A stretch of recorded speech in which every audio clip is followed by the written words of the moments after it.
Winning candidate ஒருத்தர் மட்டும்தான் சொல்லணும். ஏன்னா எல்லாம் சொல்லக்கூடாது, 200 பேர் சொல்லக்கூடாது, ஒருத்தர் மட்டும். ஐயோ சார், கண்டிப்பா இது கொஸ்டின் தானா? அவ்வளோ கஷ்டமா?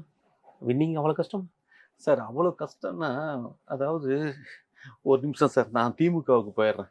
கட்சிக்கு துண்டு போட்டே இல்லையா? என்னையா இது? கட்சிக்கே துண்டு போட்ட முதல் நீங்க தான் ஐயா. சார் சீரியஸா? ஆமா. வின்னிங் ஒருத்தன் ஜெயிக்க மாட்டான் சார், சீரியஸா. தலைவனையும் தோத்துருவான், அதான் உண்மை. ஆமா, திமுக காரங்க ஸ்ட்ராங்கா இருக்காங்க சார். எப்படியாவது அவங்க காலை நம்ம கட்டி பிடிச்சி நின்றுக்கணும் சார், இல்லாட்டினா நம்ம காணாம போயிடுவோம் சார். ஆமா, முதல்ல நம்ம முக்கியம் சார், அதுக்கப்புறம் தான் மத்தவன்லாம். தலைவனை காப்பாத்துறது ஒருத்தனாவது இருக்கணும்ல. நல்ல கொள்கை. தலைவன் அழுகுறப்ப ஆறுதல் சொல்றதுக்கு ஒருத்தன் பக்கத்துல உட்கார்ந்து நல்ல கொள்கை. அப்ப நான் போய் அவர்கிட்ட ஆறுதல் சொல்லுவேன்ல, தோத்ததை பத்தி கவலைப்படாதீங்க, 2031 நாம பிஜேபியோட ஜாயின் பண்ணி பண்ணுவோம், இந்த திருப்பு நம்ம கூட்டணி வைக்காம இருந்ததுனாலதான் தோத்துட்டோம், அடுத்தாப்புல கூட்டணி வராம இருந்து தோத்துட்டோம், யாருமே வரல. ஐயோ சார், நாம போயிருக்கணும், இல்லாட்டினா அவங்க வந்திருக்கணும்.